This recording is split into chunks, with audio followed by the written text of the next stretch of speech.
When it comes to quality sleep, Ashley has you covered with top mattress brands at winning prices and with special financing options available.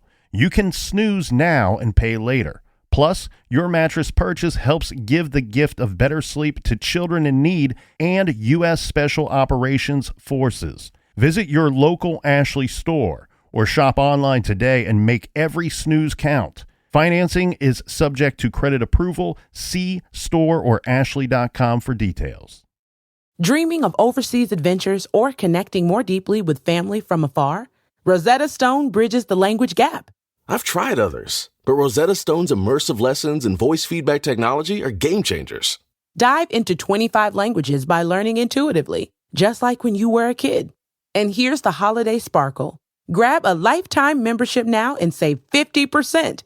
Gift yourself the world. Head to rosettastone.com now and save 50%.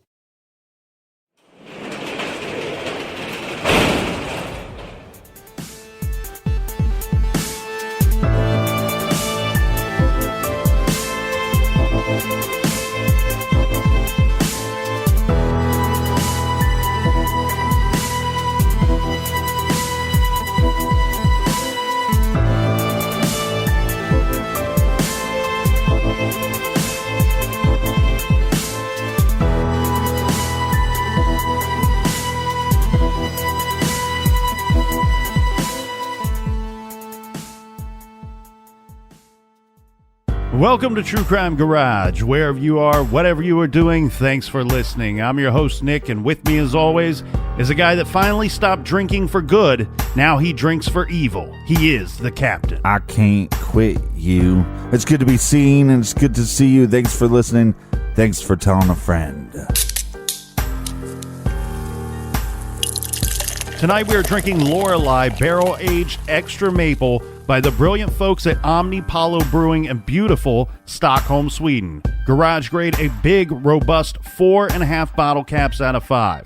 This is an imperial porter with an amazing aroma, really good coffee, maple syrup, and hazelnut flavors. Lots of chocolate bitterness, almost like the dark chocolate that I would use for cooking. That taste is amazing, and this beer is amazing, and was brought to us by these amazing people. First up, we have Maddie and her friend Alex from the streets of Philadelphia. And a big shout out to Elizabeth in Grand Ledge, Michigan. And next, a long distance high five to Ellen, who listens while commuting down in Atlanta. And a big cheers, mates, to Richard in Baton Rouge, Louisiana. And we also have Clay in Baton Rouge. And last but not least, a big shout to Miklos in Windsor Locks, Connecticut. Thanks to everybody for helping us out for this week's show. If you want to help us out with next week's beer run, go to truecrimegarage.com and click on the donate button. And make sure you check us out on social media, Twitter, Snapchat, Facebook, Instagram, all that stuff. You can find us at True Crime Garage. And that is enough of the business. Thank you, Captain. Everybody gather around, grab a chair, grab a beer. Let's talk some true crime.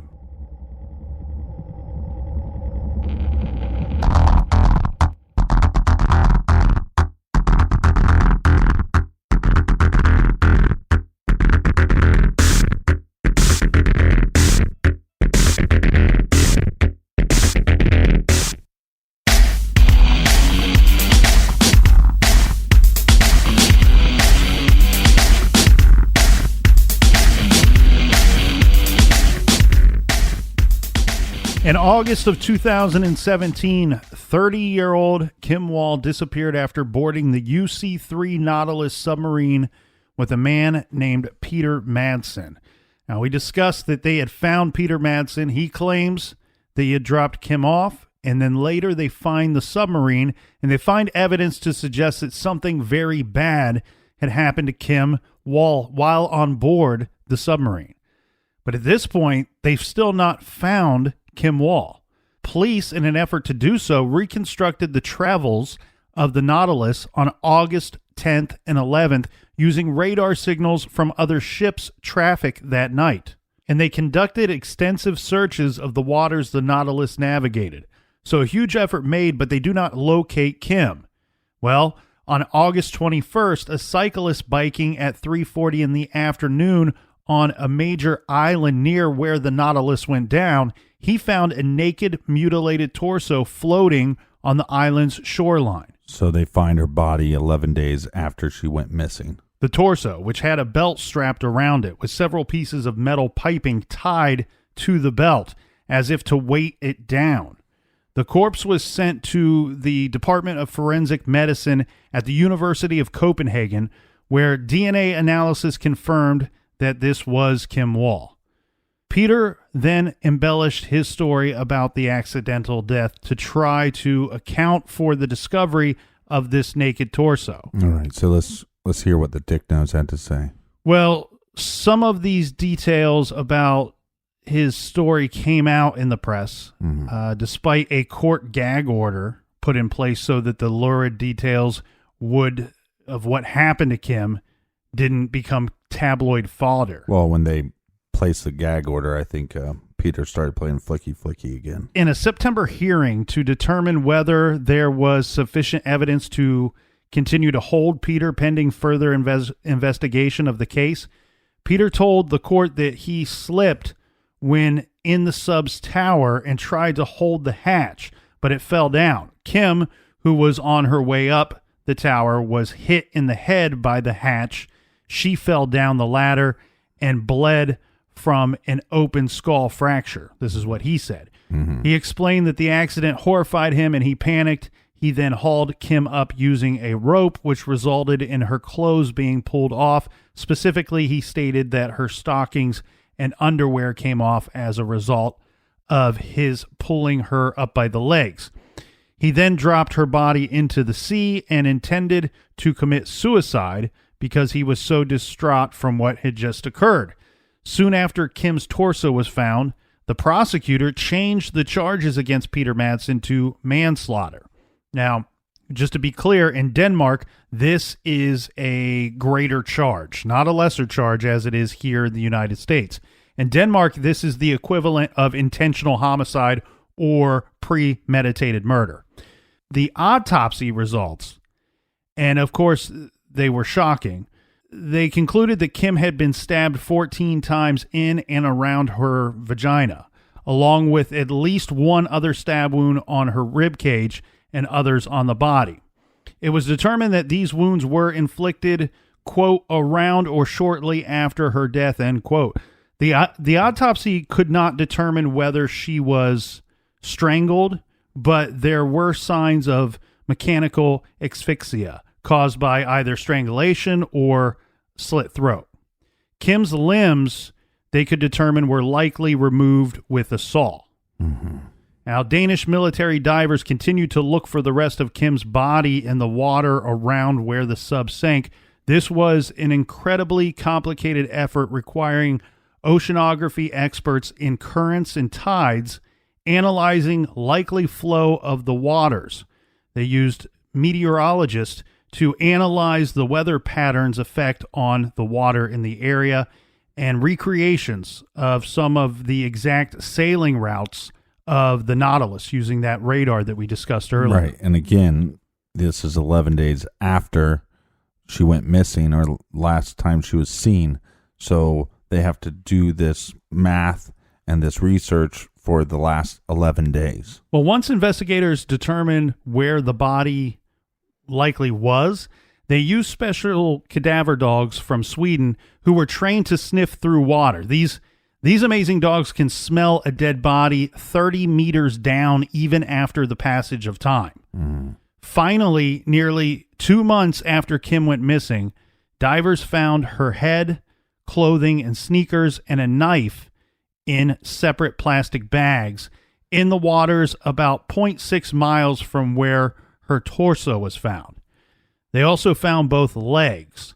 All of these body parts were weighted down with pieces of metal piping or tubes as they were described, being similar to that was used in the Nautilus, in the submarine. Well, there's so many cases that we cover that law enforcement will screw something up or the investigation gets screwed up, or you even feel like there might be just a lack of effort. And then in this case, you see law enforcement and you see this team of people gather around together and really go above and beyond. Well, despite these discoveries, Captain, Peter stuck to his story. The Kim had been hit in the head by the heavy hatch and died, and he disposed of her body. Yeah. He denies killing her. He denies dismembering her. However, a post-mortem examination of Kim's skull conducted once her head was retrieved from the bay showed no sign of any kind of fracture or violence to the skull, meaning his story is not true. Right. It's a lie. But not only is it a lie, but we also have evidence that shows that you're watching videos where its vagina is being stabbed, and then her vagina is stabbed 14 times. Like, that's what kind of coincidence is that? Mm-hmm. Well, and the interesting thing, too, is, as we mentioned, not only sticking with his story that he didn't kill her, but also that he didn't dismember her. And this is even after divers found a saw with a blade consistent with whatever tool that was used to dismember Kim's body. Right. So sometime in late October 2017, the Copenhagen police reported that Peter now was ready to change his story once again regarding that night in August, now alleging that Kim died from carbon monoxide poisoning. He said he was up on the deck of the Nautilus and a carbon monoxide leak down below where Kim was caused by a sudden drop in the sub's air pressure. This is what killed her. And he states that a vacuum effect kept him from being able to open the hatch to go down and save Kim. By the time he was able to open the hatch, he said, I found her lifeless on the floor, and I squat next to her and tried to wake her up, slapping her cheeks. Peter claimed he tried for an hour to lift Kim's body out of the sub, but finally gave up and decided that the only way to get her off of this submarine was to cut her up. So at this point, 2 months after Kim's death, Peter finally admitted to dismembering her body in the bathroom of the Nautilus using, quote, whatever tools were around. He told the court that he then weighed down and dumped Kim's body parts and changed his clothes. So soon after this partial confession, the police found an arm in Cove Bay. Again, it was weighed down with pipes. And 8 days after that, they found another arm. In the full indictment of Peter Madsen, prosecutors alleged that on August 10th, as part of a plan to kill Kim Wall, Peter brought on board the submarine the following: a saw, knife, sharpened screwdrivers, straps, zip ties, and pipes. There are also reports that the indictment mentioned a video camera, which was missing a memory card, and stating Peter bound Kim by the head, arms, and legs, and then repeatedly beat, hit, cut, and stabbed her before killing her, possibly by choking or cutting her throat, the indictment said. Right. Now, the trial, Captain, would begin on March 8th, 2018. Let's hold up real quick, because how many stories has he told so far? 4 or 5? Let's say 4. 4 seems right. Is he going to keep changing his story? Because, I mean, this show's only an hour long. Well, but this is pretty commonplace, especially with these kind of maniacs, with these kind of monsters. Right, this guy's a psychopath.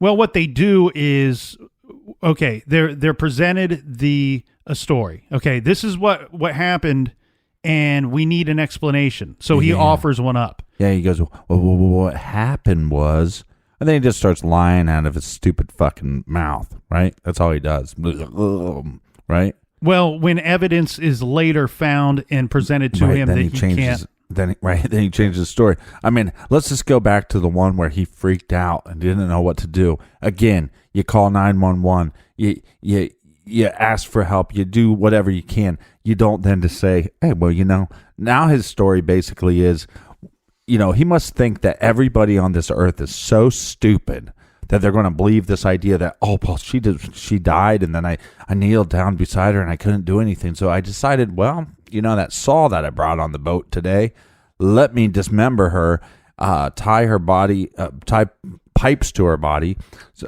parts so that they drowned and nobody can find them, and then I'll never mention her when they rescue me after I fake drowning my submarine. The fact that this moron believes that anybody's going to believe his story. I mean, it's just I mean, that shows how crazy this individual is. Well, I don't know that he believes anybody will believe him. He doesn't have any other options at this point. I mean, when he offers up a story and then they give him, I mean, other than confessing. Yeah, it's called you're going away for life. I'm guessing they don't have the death penalty. No, and actually, I don't know that their life in prison might not be the same as our life in prison. Don't tell me that. This is a country, and in a lot of countries out there, they believe in rehabilitation. And yeah, don't believe in that. Well, our country tried that at one point, and it didn't work out very well for us. So we don't believe in rehabilitation as much as we advertise that we do. Mm-hmm. And I think it's for lessons learned. Well, this trial, Captain, was presided over by one professional judge and 2 lay judges. This was an option Peter Madsen chose as opposed to a jury trial. This seems reasonable, seems like a likely option for him. If he were to be tried by a jury, they would probably be immediately shocked and horrified what they would learn about this individual, and it'd be a quick guilty verdict. So he's going to take his chances with the judges. Yeah, and just when I praise them, I think I praised them yesterday for putting forth great effort. And now you're telling me that this guy could get out of prison?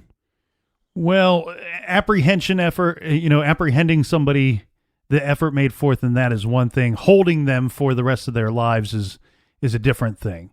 We have to keep in mind too, Captain, we're also might not be dealing with a normal, typical situation. Mm-hmm. And what I mean by that is, one, I can tell I've been listening. We already discussed the incredibly low murder rate in the area where, and I'm not trying to downplay this or their effort in any manner, but in other areas of the world, when something goes unsolved for a bit of time, the detectives working that case catch another murder case at some point. Another file lands on their desk. Another investigation is to be had. And we see that a lot with cases that we've covered here in the United States. And that's why sometimes cases go cold, because there's just not enough man hours or people to work those cases. Yeah, but this incident is especially different. Yeah. Because it shows you, this shows you how messed up the whole world really is. Well, that's the sick thing. It's not the whole world. It's not the whole world. There's a small part of the world, a small percentage of the people. Tell me where. Right. But it's everywhere. It's happening everywhere. Well, of course. Right. But so just tell me the place that it's not happening, and let me go there. Well, you have to go where there's no people. Okay. Well, tell me where that's at, because I'm going. I'm on the break. Well, some people are attempting to go to Mars at some point and live and occupy that space. Well, I'll see you on Mars then. Yeah, but if there's some people there, at some point there's going to be a murder. Great. I mean, look, I'll keep doing the show until there's a murder on Mars. Everywhere that there's cats and birds, a cat kills a bird. That's just the way that the world works. What are you trying to say about cats? It's the way that the world works. Okay, so we're talking about the trial here. Peter stuck to his story about Kim perishing from carbon monoxide poisoning aboard the submarine. But on the stand, he almost seemed delusional. At times, he was referring to himself in both the first and third person, and frequently switched between present and past tense, saying things like, Kim was having the time of her life, and Peter is talking a lot, and he is happily sharing his dreams with Kim. Per the indictment, prosecutors argued that Peter had planned the murder. Furthermore, the prosecution intended to show that Peter intended to make a snuff film directed by him and starring what would later be the victim. There were 35 witnesses in this trial, which lasted 5 weeks. So do they believe that he was just faking this nonsense on the stand? Or was this something that they think was happening naturally? I think this was happening naturally. Okay. I don't have any of their opinions on this. Right. And This is not a trial to determine his state of mind. This is simply a trial to determine his guilt. And in this situation where you have a guy that appears to be very guilty and there's evidence as such, it's also more important as to what he is in fact guilty of. He's guilty of something. What in fact was that? And keep in mind, it's the premeditated murder that they are accusing him of. So Peter now has an answer as to why there are stab wounds on the torso. And he states that when panicked, when he was trying to get rid of the body, he stabbed the torso to release the natural gases that would, allow the torso to sink so it wouldn't float up and be easily found. Well, that's going to could make it difficult for the prosecution to determine how she was killed, or if in fact she had died from that carbon monoxide poisoning, as Peter was suggesting. What they could find is we have scientists who would testify during the course of this trial, and they would testify stating that there were no toxic fumes found in the lungs of Kim Wall, meaning she didn't breathe anything in that would kill her. And they also testified that while an event like that is possible, the event that Peter described is possible, one, we have to keep in mind, the guy practically built by himself this submarine. I mean, with the assistance of the company that he founded, he built the submarine. So he fully understands the way that this thing would operate, as well as the way that defects would take place and accidents could occur. So when he gives you a detailed statement of this is how she died because this happened, well, he's going to give you something that is likely or that is a possibility, at least, let's say. So while the scientists would agree with that possibility, the thing that they pointed out is for that event to have occurred the way that he stated, that there would have had to been some kind of extreme heat event on the submarine, meaning a fire, an explosion, or something of that nature, causing the heat to rise to such a level that that event occurred. Well, the problem with Peter's story is when they look at the submarine and evidence found on the submarine, it would be obvious if that kind of event occurred to begin with, to have the cause and effect, the domino effect of having this carbon monoxide event take place. So there was no heat. There was nothing destroyed by extreme amounts of heat on the submarine. So they're able to practically rule that whole thing out, regardless of Peter sticking to his story.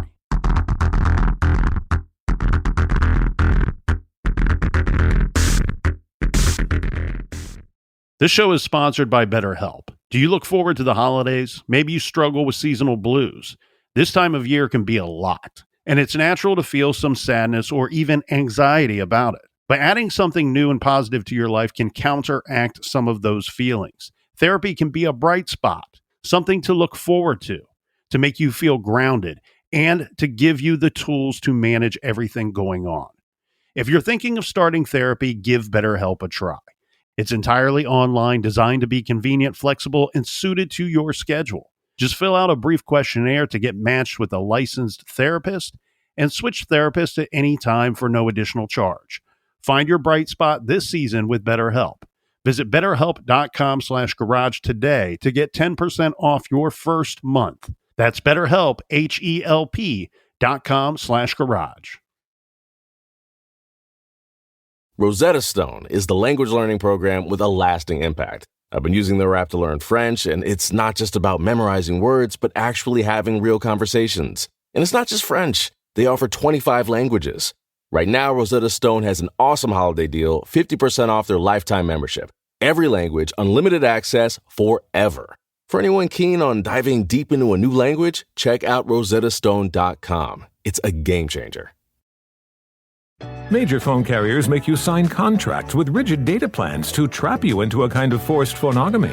Sounds pretty insecure if you ask me. At Consumer Cellular, we believe in a more consensual and healthy form of phonogamy, free of contracts and more flexible to your data needs. This way, you stick around not because we force you to with contracts and fees, but because you love our phone plans. Like ardently love our phone plans. Phonogamously. Consumer Cellular. When freedom calls, we're here to answer. Call us at 1-888-FREEDOM.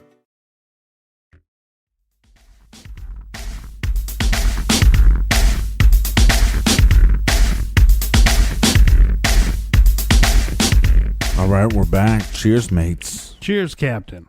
So as the trial went on, the prosecutors weren't able to fully establish nor prove exactly how Kim Wall died. Mm-hmm. Okay.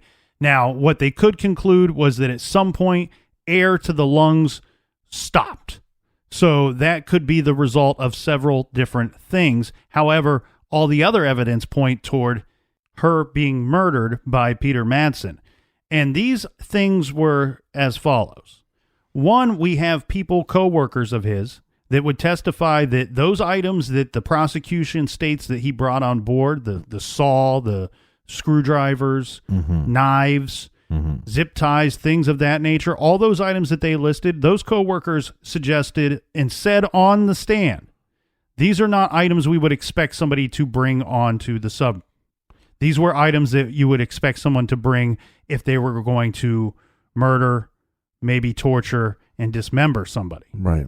So we have that testimony, as well as we have the prosecution who would focus on the clips from the snuff films, the torture porn, whatever you want to call it. Mm-hmm. They would focus on those clips. So people in the courtroom, the judges and the journalists that were there, they were forced to watch some of these clips. Now, after a while, the judges said, hey, you got to stop this. We can't just keep showing these things all day long. One, us as judges can't sit through this, and the journalists can't handle it as well. Yeah, and then everybody had to put on boots because Peter kept drooling so much while they're watching these clips.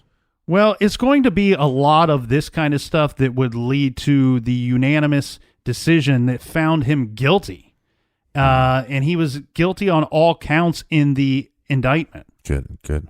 So the three major charges were premeditated murder, aggravated sexual assault, and desecrating a corpse. The judge declared the sentence without hesitation or delay, saying this is a cynical and pre-planned sexual assault of a particularly brutal nature on a random woman who, in connection with her journalistic work, accepted an invitation for a sailing trip on the accused submarine, explaining the rare decision to hand down Denmark's most severe sentence, life in prison. Now, again, no possibility of parole? Well, their system is not the same as ours, just to be completely clear. This is a rare decision to give out a life sentence. And where I said earlier that I didn't even think he got life, what I mean by that is we know even in this country, life does not always mean life. Right. So even that it's unusual for a life sentence to be handed down for the murder of a single person in Denmark, it's rare because what we mean here is prisoners sentenced to life imprisonment serve an average of 16 years. They are then entitled to periodic reviews of their sentence beginning at 12 years, and usually only serve 16. Denmark places heavy emphasis, as we said earlier, on rehabilitation. There are currently only 25 inmates serving life terms in that country, and Peter Madsen was only the 15th person in 10 years to receive that sentence.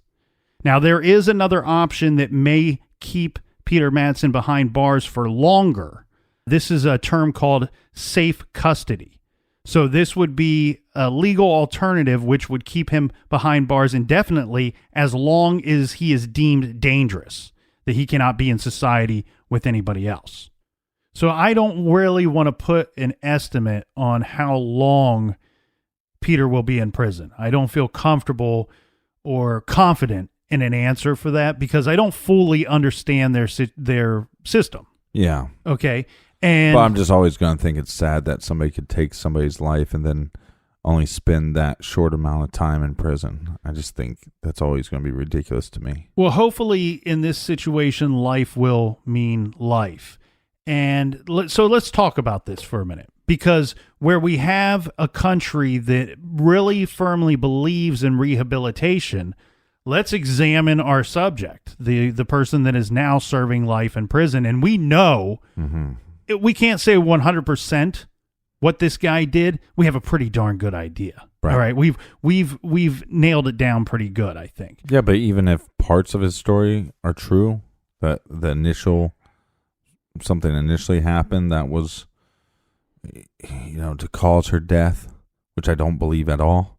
But if, let's just say that is true, then his warped, sick mind decided that it would be better to cut her up and then, again, type hypes around her body parts to try to make them sink.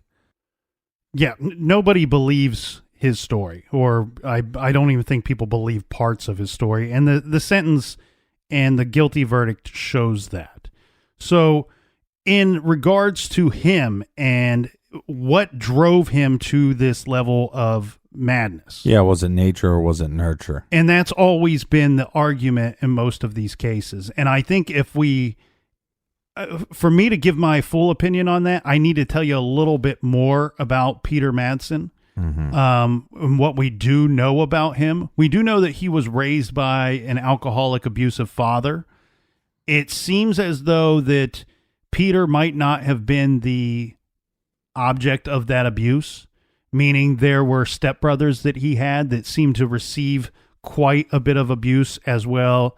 As where Peter was not abused by this man who was his actual father. And we have these statements by him as well as his family members. But the relationship between him and his father was weird, and so was that of him and his mother. Mm-hmm. The mother left his father because of the abuse to the children, to her other 3 sons. And she took her 3 sons and protected them, and they went to live with her. She left Peter with his father, where Peter's father, Carl, encouraged Peter's fascination with rockets, submarines, and balloons, even building him a workshop at their home. Peter began experimenting with explosives when he was just 6 years old, and by the time he was 15, Peter was devoted exclusively to his projects, foregoing his studies and social life. This is when he started his own company, Danish Space Academy, to which he took to studying engineering. Mm-hmm. Now, he studied engineering, but he quit once he determined that he already knew enough to build submarines and rockets. And we would see this type of behavior from Peter throughout his earlier years, where he would go into like these apprenticeships for welding, refrigeration, engineering, things that he would need to know and learn to further his creation of submarines and rockets. Well, in every situation, he would determine at some point that he knew more than the mentor that he was learning from. I love these guys. They're smarter than everybody. They're the smartest guy in the room all the time. Well, eventually in 2004, Peter and a former NASA contractor founded Copenhagen Suborbitals.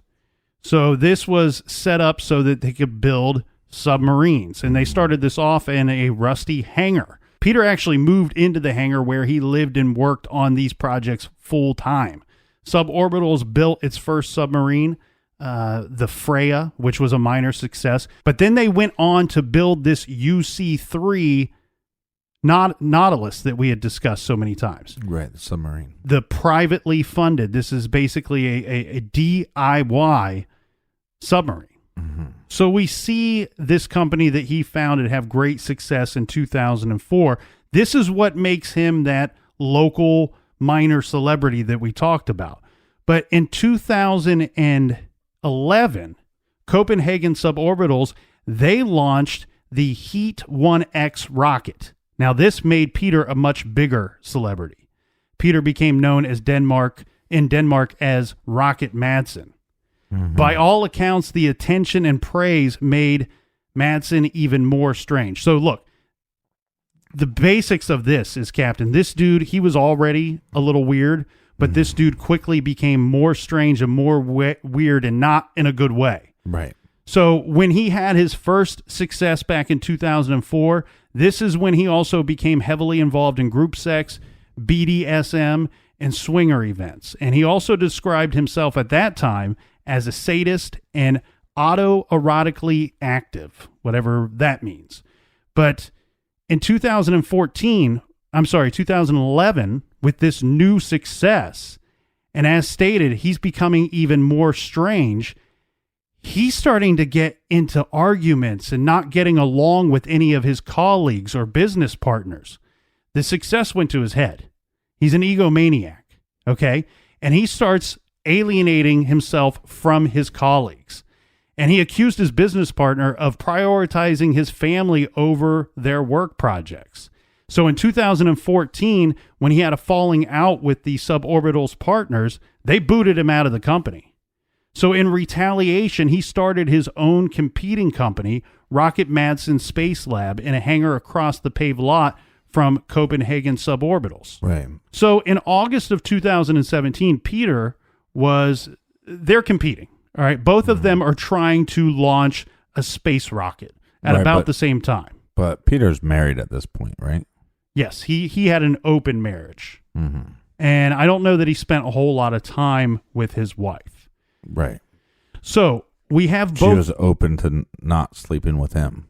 Well, we have both of these companies competing to be the first to send their rocket into space. Mm-hmm. Okay. And in 2017, in August, leading up to the murder of Ken Wall, Peter starts experiencing some setbacks with his projects. So the launch of his new rocket, the Alpha, was planned for August 26th. This was supposed to mean a significant victory for Peter over his rivals, Suborbitals. But cash flow problems and other problems stopped the launch. Suborbitals was also testing a rocket at that same week. So a huge emotional setback, extremely upsetting for Peter, an egomaniac. And his company his old company anyway, appeared to be getting the better of him. Yeah, and he's right there to see it. Well, after this cancellation, many people would describe Peter's behavior as manic. And then we have a situation that on August 10th, the same day that Kim Wall gets on the submarine with him, earlier that day, he's doing an interview with a woman named Emma Sullivan, who is interviewing him for a documentary. She described him as having a, quote, strange energy. And during the interview, Peter stated that he might be psychopathic. What I'm getting at with all of this, Captain, is we see this individual, and we've seen this from other individuals that would go on to commit serial murder. We see a guy that obviously has fantasies that involve violence and sex at the same time. Very violent sexual acts. And these are fantasies that we can trace back as early as 2004 per what is found on his computer and phone. Right. But let's just assume that he was having some of these before he started looking stuff up on that computer and phone. Well, probably something drove him to that, but I don't need to assume anything because we know at the very least 2004. And then we have 13 years of this continued behavior of these fantasies building and building inside of this guy, as well as something else that's occurring during this time. Mm-hmm. His world that he spent so much time to create, it's kind of falling apart. And he is obviously unraveling. People see this. It starts with him losing the company that he co-founded with another individual. Right. And then it continues with the failure of his new company. The only way his new company was going to be successful in his mind was if it defeated his old company. Right. And when that came into the vision of, I'm not going to beat these guys, there are things that I can't get over. This is the trigger. This is the trigger that they often talk about when we have people that have violent sexual fantasies, that there's something that will trigger them. It could be a divorce, it could be a loss of a loved one. Right, or a breaking point. A breaking point, yeah. Exactly. And this, I think, was his breaking point. And what we see here is that at some point in August, he starts inviting women that he had met kind of randomly, per chance, people that wanted to interview him, people that he met while he was out walking around or out in public, that right. He barely knew these people. He's inviting these women by themselves on the submarine with him by himself. And I think what we see here is where Ted Bundy had his Volkswagen VW Bug, mm-hmm. and we talked about that being as much of a murder weapon as any of the other weapons that he used to kill these women. Mm-hmm. This is the making to me of a serial killer. This is Peter Madsen, who has already decided that his life is worth a lot more than yours and mine and everybody else's out there. Mm-hmm. Well, that's because he's smarter than everybody. His sexual fantasies are that important that they mean more to him than you, me, and everybody else out there. Mm-hmm. And if he can get you on his submarine and get you alone, and unfortunately, Kim Wall was a very smart, driven person. She was on that submarine because of her work, because of her passion. And it's a situation of, unfortunately, she was in the wrong place at the wrong time. Well, and what sucks too is that she talked to him before. She interviewed him before, earlier that day, and thought he was acting strange. Yeah, straight up says he's weird, pretty much to her boyfriend. And unfortunately, this guy, this monster in the making, was casting a net time and time again and hoping to catch something. And he got her alone on that submarine. And I tell you what, if he could have got away with this, there's no doubt in my mind, 100%, he would have attempted to do the same thing time and time again until he was caught. Well, and because of the stress and because of these different breaking points, also, you know, people that were saying that he's possibly manic or some level of manic, that's probably what got him caught. And so we should be thankful for that. Because, you know, to create these things and go on these endeavors, you have to be somewhat intelligent. And so I think if Peter was in his right mind and maybe not manic, and he knew he could actually plan it out better, this is an individual, especially with the tools of having rockets, having submarines, that this individual could probably get away with multiple murders before getting caught. And I believe because of the stress level and his manic states, that's probably what led him to getting caught. And thank God he wasn't good at murder, because like you said, and like I said, he would have continued to do this. Now, there are a lot of people, law enforcement included, that after he was put away, that they started looking at old cases to say, hey, was this just one that he really screwed up and we caught him for? Right. Has he been doing this before? And they couldn't find much of a connection. There was one that did, that they thought could possibly be connected, but it would have been from when he was about 15 or 16 years old. My general thoughts here of what I can see on the surface is he didn't do a very good job with this one. And I don't think he had the ability, like you said, and that's what got him caught. He didn't have the ability to cover this up, and thank God for that. Right, but his mental health could have been more intact when he was 15. Maybe he wasn't having any signs of manic episodes, and could he possibly do something where he could get away with it for that long? I would say possible.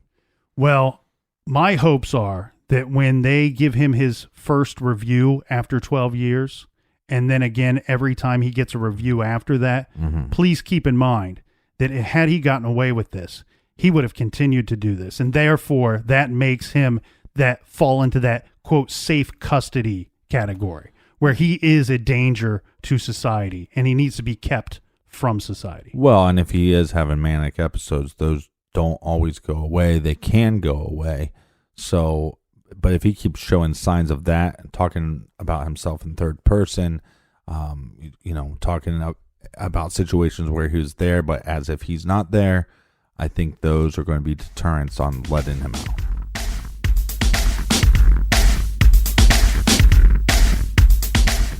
To listen to exclusive bonus episodes of True Crime Garage and our new show, Off the Record, only available on Stitcher Premium, you can listen for a free month.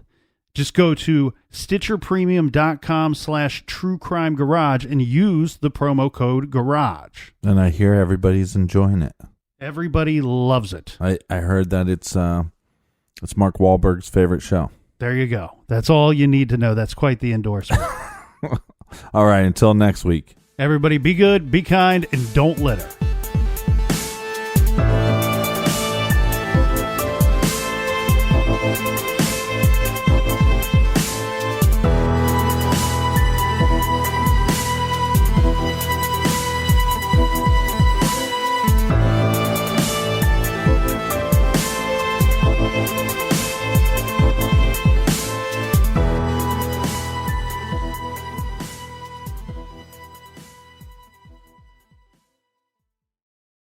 you can start your day off right. When you find a professional on Angie to get your plumbing right first. Connect with skilled professionals to get all your home projects done well. Visit Angie.com. You can do this when you Angie that.